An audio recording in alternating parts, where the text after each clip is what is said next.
Daisy, this is really quite strange. What do you make of it?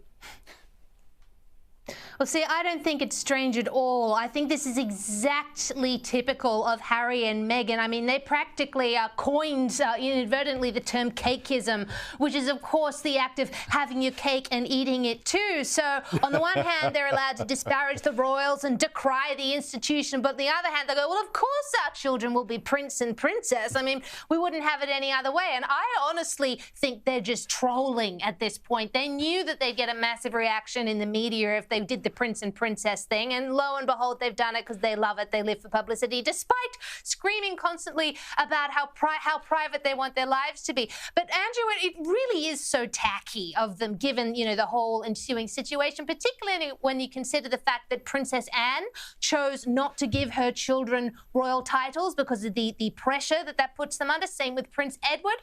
It was agreed with the Queen when they were born that since he was an earl, they would be titled in the style of an urn. That's why they're Lady Louise Windsor and James Viscount Severn, and they're much higher, much more beloved royals and much higher up than Meghan and Harry. But no, and they do Princess the work. Lilibet it is. They do the work. And they do the work. Oh, look, it's just, well, talking about trolling, Daisy, James, they seem to have made this also a power move at the same time in the royal family by having their unofficial PR man, Owen Scobie, announced that King Charles, Queen Camilla, Prince William and Princess Catherine were all invited to the christening last Friday, but they didn't come. I mean, seriously, what is it with these people?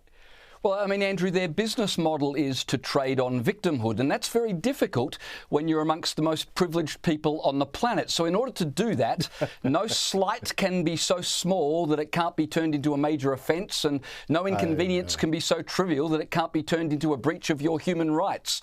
So for the royals, every pimple is a boil, every boil is a tumour, and every tumour is terminal.